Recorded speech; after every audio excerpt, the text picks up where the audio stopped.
Assalamualaikum warahmatullahi wabarakatuh. Halo teman-teman, perkenalkan nama saya Muhammad Zakiani Fakifli dari kelas 2C dengan NIM 2201030099. Di sini saya akan membacakan esai saya, di mana esai ini merupakan tugas dari mata kuliah dasar-dasar humas. Esai saya ini berjudul Pentingnya Pendidikan Seksualitas yang Sehat dan Aman bagi Remaja di Era Globalisasi. Pendidikan merupakan suatu hal yang sangat penting bagi manusia.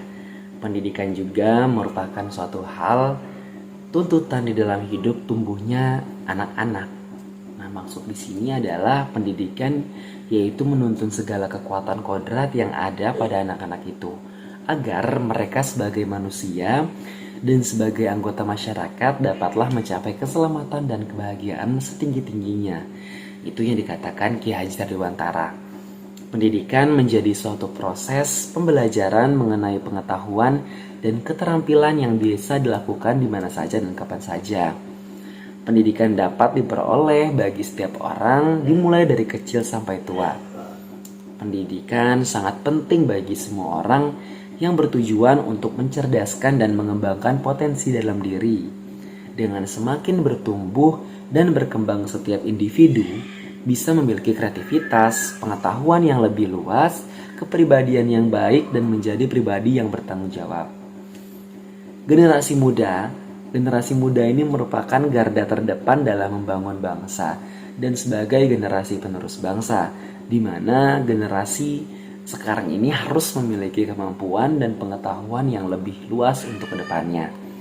Selain itu, pendidikan juga sangat berperan penting dalam memajukan negara untuk menghasilkan sumber daya manusia yang berkualitas. Alasan lain mengapa pendidikan penting dalam anak muda, karena untuk menciptakan jiwa yang nasionalisme bagi anak muda itu sendiri. Nah, semakin sedikit generasi yang menjalankan pendidikan, maka semakin sedikit pula generasi yang memiliki jiwa nasionalisme. Terlebih masa remaja merupakan masa di mana mereka mengalami proses yang namanya labil dan mencari hiburan. Dan tentunya hal ini membutuhkan arahan dari aspek pendidikan agar remaja tidak kehilangan arah yang nantinya membuat masa depan mereka rusak. Kemudian saya juga berpikir bahwa pendidik menjadi salah satu orang yang berperan penting dalam proses pendidikan bagi remaja. Pendidik adalah orang yang bertanggung jawab untuk membimbing, membina, mengarahkan, dan mendapat memberi pengaruh baik kepada generasi muda atau remaja, serta dapat membantu perkembangan kepribadian remaja dan mengarahkannya pada tujuan pendidikan. Secara akademis, pendidik adalah tenaga kependidikan, yakni anggota masyarakat yang mengabdikan diri dan diangkat untuk menunjang penyelenggaraan pendidikan yang berkualifikasi sebagai pendidik seperti guru dan dosen, yang dimana mereka lah yang memberikan didikan serta bimbingan kepada generasi muda atau remaja saat ini dari segala aspek proses kehidupan untuk masa depan. Dalam keluarga, orang yang pertama bertanggung jawab terhadap perkembangan anak atau pendidikan anak adalah orang tua. Karena orang tua secara langsung bertanggung jawab atas masa depan anak-anaknya. Fungsi orang tua sebagai pendidik adalah melindungi, mengasuh, mengasah, dan mengasihi anaknya. Menurut saya, orang tua juga perlu khawatir terhadap pergaulan anaknya, khususnya saat remaja. Karena di era globalisasi sekarang, semua sudah semakin canggih, mulai dari tingginya perkembangan teknologi sampai pendidikan. Tetapi mirisnya pergaulan remaja pun semakin bebas, sehingga banyak kebudayaan-kebudayaan asing masuk ke dalam budaya di tempat kita ini. Namun tidak sesuai dengan kebudayaan kita. Pada saat ini, kebebasan bergaul pada remaja sudah sampai pada tingkat mengkhawatirkan. Para remaja dengan bebas bergaul dengan lawan jenis. Seringkali dijumpai di tempat-tempat umum, mereka berangkulan mesra tanpa menyadari bahwa ada masyarakat yang melihat di sekitarnya. Mereka yang sudah mengenal istilah pacaran dari awal remaja, pacaran bagi mereka adalah bentuk gengsi yang membanggakan. Akibatnya remaja zaman sekarang seringkali bersaing untuk mendapatkan pacar. Selain itu, di kalangan remaja sering dijumpai dengan adanya perilaku yang menyimpang. Perilaku menyimpang merupakan hasil dari proses sosialisasi yang tidak sempurna. Kelompok yang paling rentan dalam proses perilaku menyimpang yaitulah para remaja. Hal ini wajar terjadi jika tidak lain karena mereka memiliki karakteristik tersendiri yang unik, yaitu dalam masa-masa labil tadi atau sedang pada fase pencarian identitas yang mengalami masa transisi dari masa remaja menuju status dewasa. Perkembangan remaja diikuti dengan rasa ingin mencoba sesuatu yang pernah dilihat tanpa harus diajak. Adapun anak yang dibesarkan oleh keluarga yang broken home dan pola pikir berbeda dengan anak yang sering dibesarkan dari orang tua kandungnya. Ditambah dengan mudahnya mendapatkan bahan tersebut untuk mereka konsumsi. Usia remaja yang masih sangat rentan dalam melakukan perilaku menyimpang, maka harus diberikan perhatian lebih kepada remaja melalui pendidikan. Dapat kita sadari, fenomena globalisasi ini memberikan kemajuan yang sangat pesat di berbagai bidang. Handphone dan manusia merupakan dua hal yang tidak dapat dipisahkan dalam masa sekarang. Segala informasi dapat kita dapatkan dari segenggam benda yang ada di tangan kita. Hanya dengan sekali akses kita dapat mendapatkan informasi yang kita inginkan. Bagi remaja, untuk mendapatkan informasi tentang seks merupakan suatu hal yang mudah didapatkan, terutama sumber yang berasal dari media. Kemudahan dalam mengakses media menjadi perilaku remaja sehari-hari dan mempengaruhi perilaku seksual yang ditampilkan. Dari berbagai pengaruh yang ada, tentunya ini menjadi kekhawatiran pendidik dan orang tua terhadap remaja karena pada kenyataannya remaja belum memahami pendidikan seks, khususnya perilaku seksual yang sehat dan aman terkait dengan kesehatan reproduksi.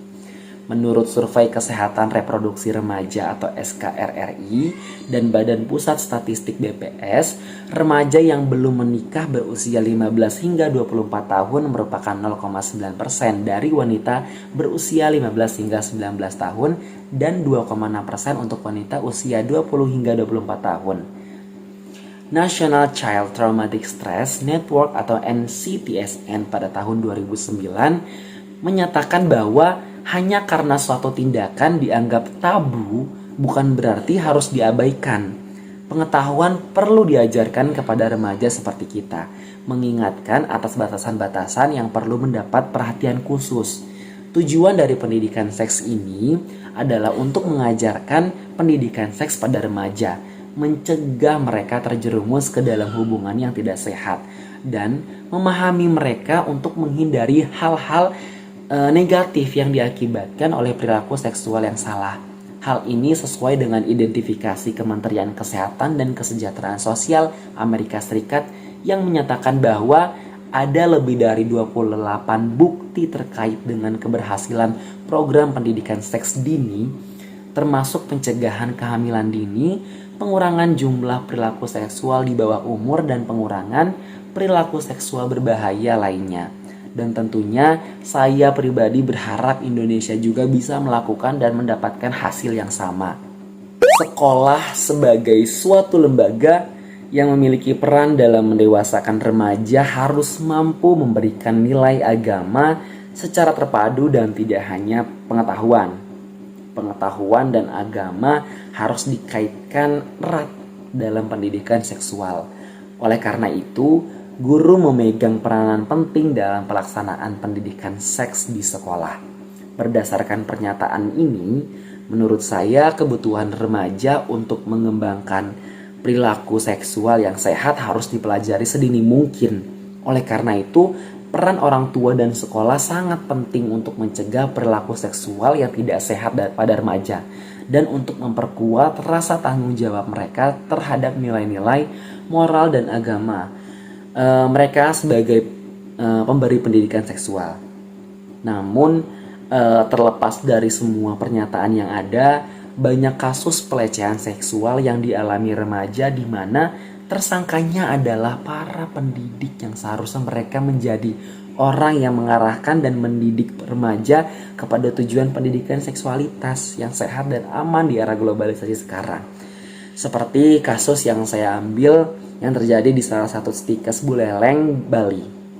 Dosen berinisial PPA telah ditetapkan sebagai tersangka oleh Polres Buleleng, Bali karena diduga melakukan pelecehan seksual terhadap mahasiswinya. Kapolres Buleleng AKBP Made Danuardana mengatakan kasus ini bukan pemerkosaan, tetapi pelecehan seksual terhadap korban.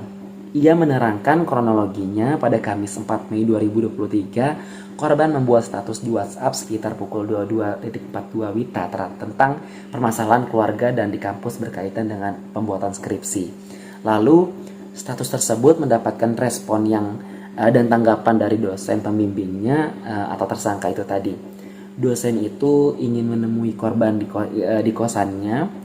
Korban pun menyetujuinya setelah pelaku sampai di halaman parkir kos korban di wilayah kota Singaraja, Buleleng, Bali. Kemudian tersangka dijemput korban untuk diajak naik ke lantai 2 kamarnya.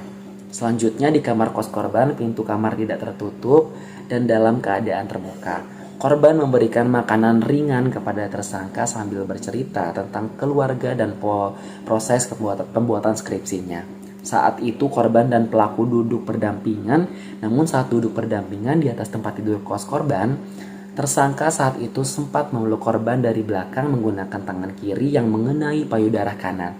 Kemudian tersangka memeluk korban dari samping menggunakan tangan kanan serta mencium pipi korban.